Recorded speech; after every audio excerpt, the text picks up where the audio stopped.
Bonjour à tous. Alors, je lance des chroniques, voilà, des petites chroniques littéraires enfin littéraire c'est un grand mot.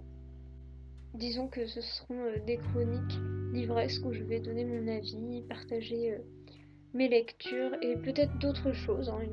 Je n'ai pas encore fixé tout le contenu, mais on va commencer par un contenu relativement axé sur les livres.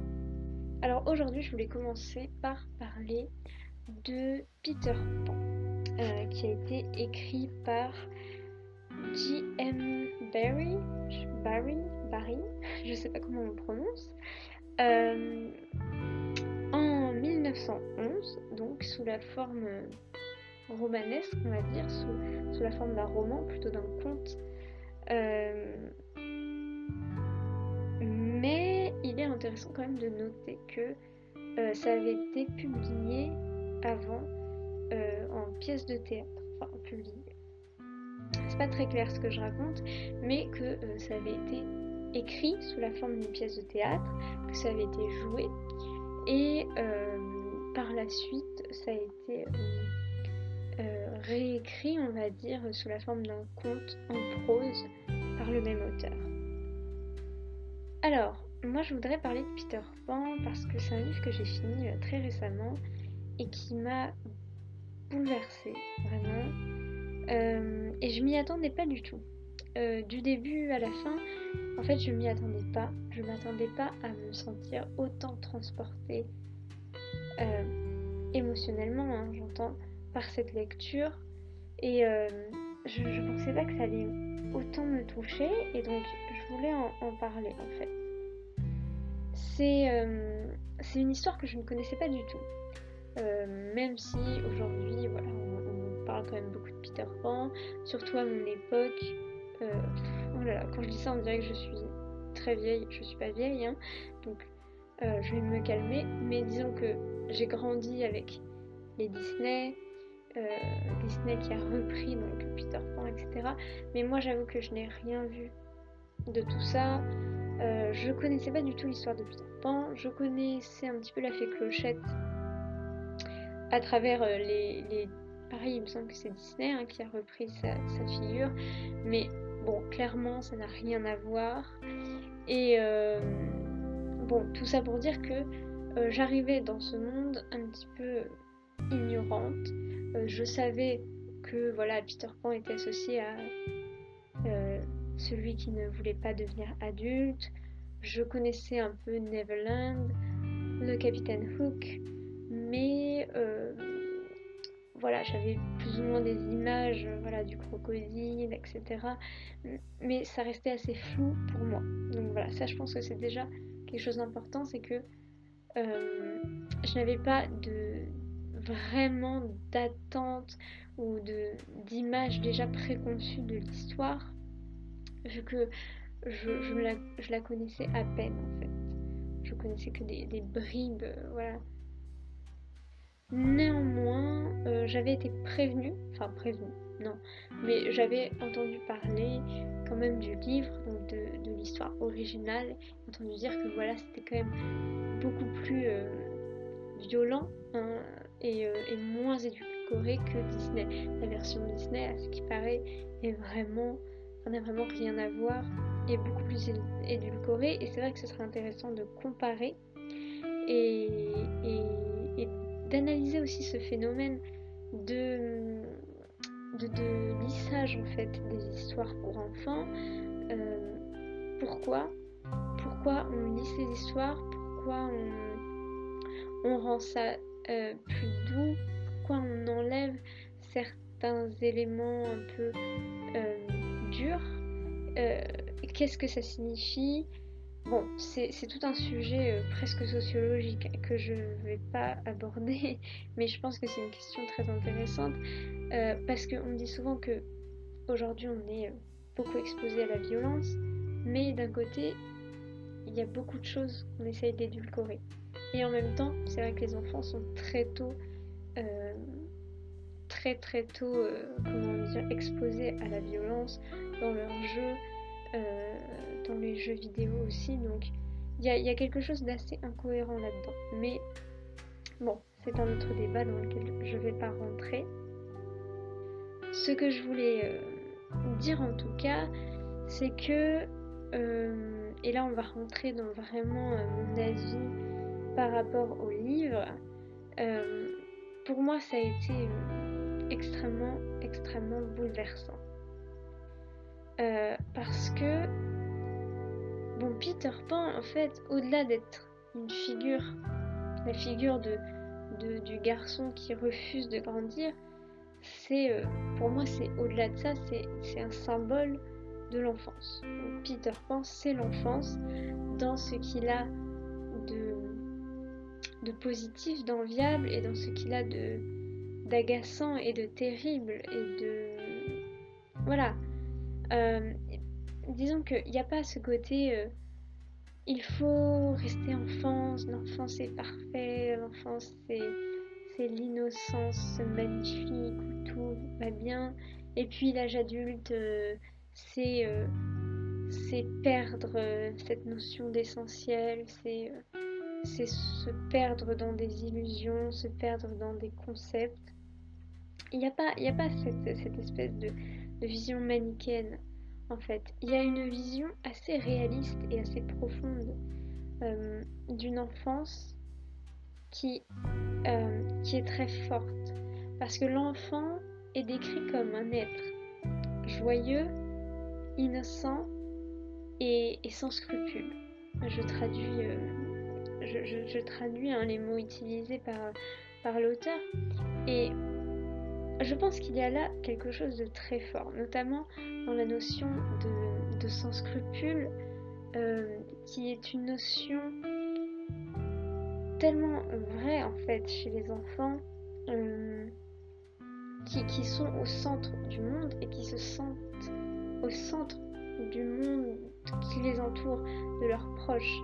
Et je crois que c'est très important de le souligner, c'est très important d'en prendre conscience aussi, parce que c'est vrai que lorsqu'on grandit, on perd cette notion-là d'être le centre du monde, et ce qui est pas plus mal, parce que déjà on n'est pas tous très solidaires, on a une tendance à l'égoïsme quand même assez importante, je trouve.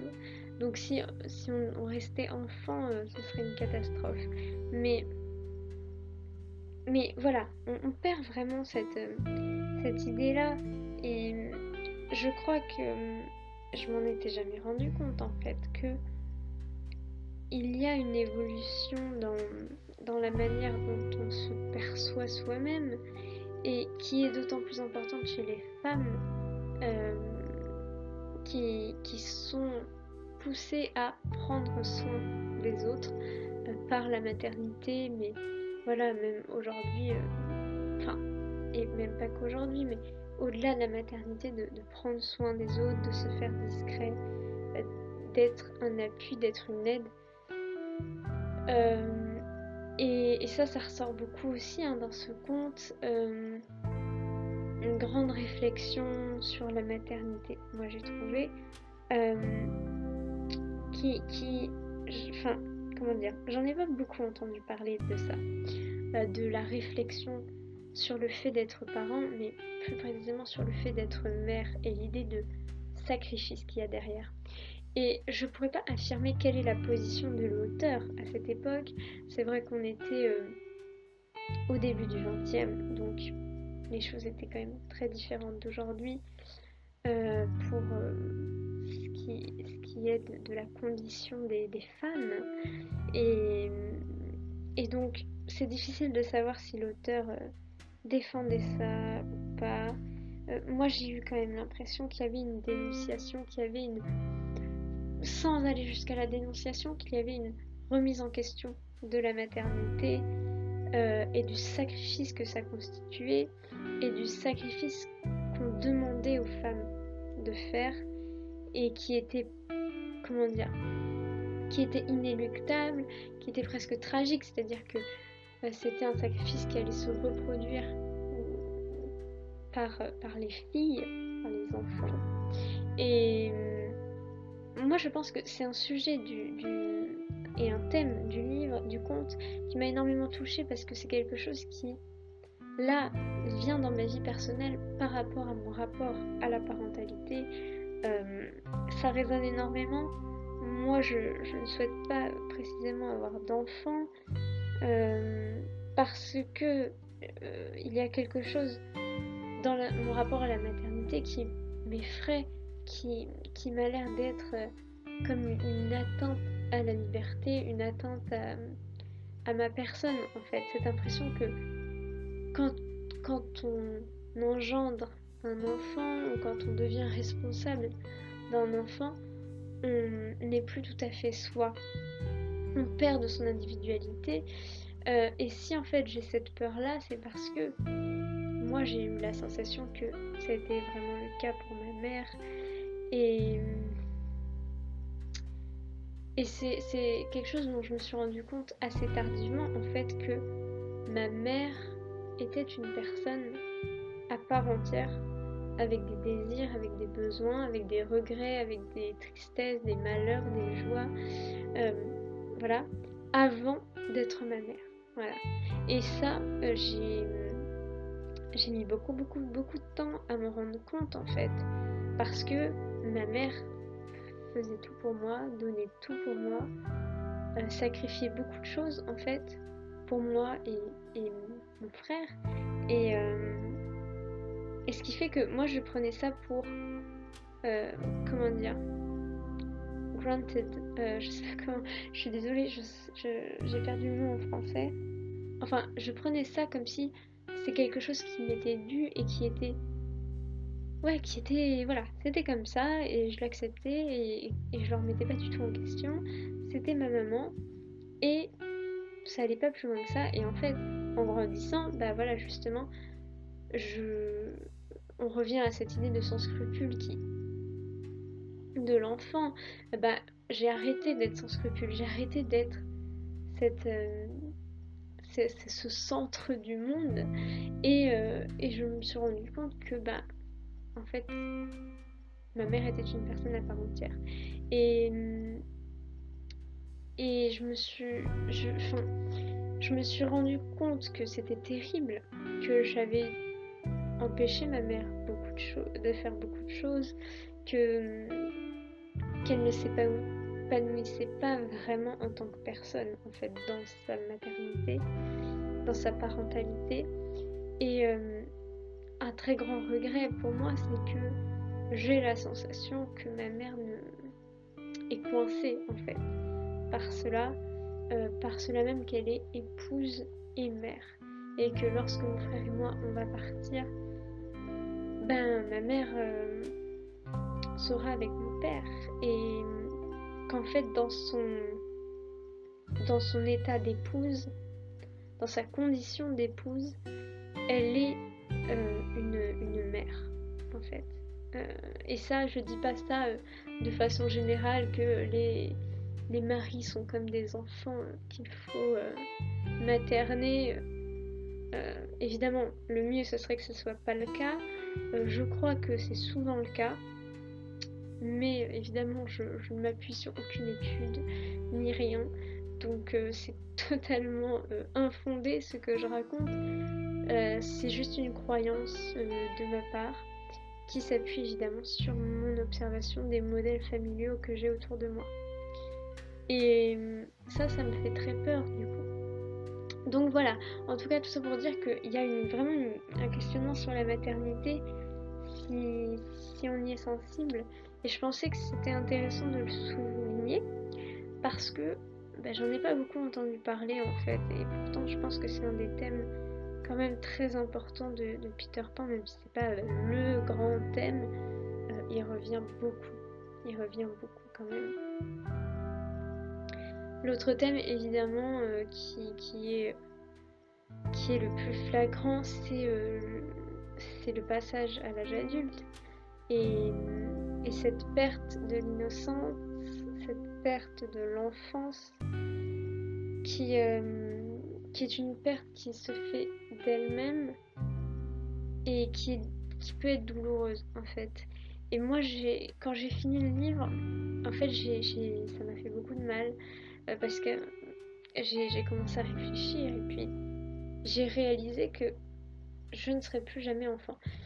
Moi, j'ai pas, j'ai pas envie de vous dire spécialement mon âge, mais euh, je ne suis pas encore tout à fait une adulte. En tout cas, je ne me considère pas comme telle. Euh, mais je suis plus du tout une enfant depuis bien bien longtemps. Et c'est vrai que il arrive que j'ai ce petit regret, euh, cette petite nostalgie de l'enfance.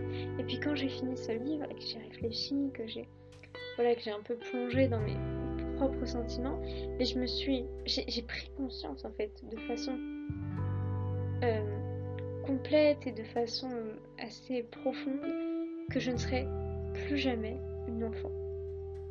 Que ça faisait longtemps que je n'étais plus une enfant et que plus jamais de ma vie je ne vivrais le fait d'être enfant. Et ça m'a fait beaucoup de mal. J'ai vraiment une douleur, mais qui était physique en fait, une douleur au cœur, au niveau de la poitrine, qui était physique et qui était terrible quoi, de prendre conscience de ça, que plus jamais, en fait, plus jamais, je ne serai enfant. Et c'est assez intense comme révélation. C'est assez intense. Et il y a, pour finir, parce que là, ça fait déjà 16 minutes que je parle, donc je vais m'arrêter. Le but, c'est pas forcément de faire une analyse, c'est vraiment de vous partager ce que je ressens. Pour terminer, je voudrais partager une citation, donc pareil que je vais traduire de moi-même. Je pense pas que ça a été traduit comme ça parce que je suis pas une grande traductrice. Mais à un moment donné, Peter Pan, va aller aider ses compagnons. Il me semble que c'est à ce moment-là. Et là, le narrateur dit, le monde d'en haut l'appelait, mais ne lui propose aucune aide, aucune clé, on pourrait dire, pour s'en sortir. Et c'est vraiment c'est une phrase qui m'a beaucoup marquée parce que c'est ce sentiment que beaucoup ont voilà, d'arriver dans le monde des adultes et de pas se sentir à sa place, de se sentir perdu et de dire mais j'ai pas de clé pour m'en sortir et je comprends pas et je me sens pas adulte et pourtant on attend de moi que je me comporte comme une adulte, que je sois responsable. Et c'est vrai que c'est pas toujours facile et que parfois on aimerait rester enfant et qu'en même temps on sent bien que on ne l'est plus et que finalement qu'on n'a pas d'autre choix que de l'accepter et qu'on ne pourrait pas redevenir gai, innocent et sans scrupules tel que l'est un enfant, que moralement même ce ne serait pas possible, mais on a cette petite nostalgie de cette innocence et de cette arrogance aussi qui caractérise l'enfance et qui est si agaçante parfois, et qui pourtant est très puissante. Enfin, c'est une question complexe. Et le passage de l'âge adulte est plus long, je crois, qu'on veut le croire. En tout cas, moi je pensais que ça y est, que voilà. Bon, j'étais pas encore tout à fait adulte, mais que ça allait bientôt venir et qu'il y aurait pas trop de problèmes. Puis finalement, je me rends compte quand même que j'ai du mal et que j'espère ne jamais y passer totalement en fait. J'espère rester dans cet entre-deux un peu douloureux, mais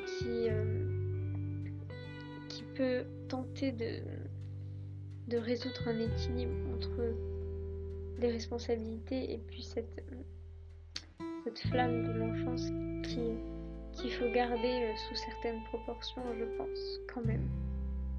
Alors, il y aura encore beaucoup de choses à dire sur Peter Pan, notamment par rapport au narrateur qui moi m'a beaucoup fait rire et qui est très surprenant parfois, très cinglant, très sarcastique, un peu violent aussi, mais et très méprisant, mais dont on comprend pas trop la place finalement, mais qui voilà, moi qui m'a beaucoup, que j'ai beaucoup apprécié, qui m'a surprise parfois vraiment. Et il y a notamment un passage très intéressant où il y a une discussion avec un personnage, mais qui n'est pas une discussion réelle. Enfin, c'est très bien fait, je trouve, parce que le narrateur est à la fois l'auteur, celui qui compte l'histoire. Enfin, il n'est pas l'auteur, parce qu'il ne faut pas le confondre avec Monsieur Barry, mais il est celui qui compte l'histoire. Il est en même temps interne à l'histoire. En fait, l'histoire est une sorte d'histoire, et en même temps, il est complètement externe. Enfin, donc c'est très, voilà, bon, c'est très ambigu, mais c'est très intéressant. Peut-être que ça fera l'objet d'un autre épisode. Sur ce, j'arrête de parler et je vous dis à bientôt. Et bien sûr, bonne lecture à tous.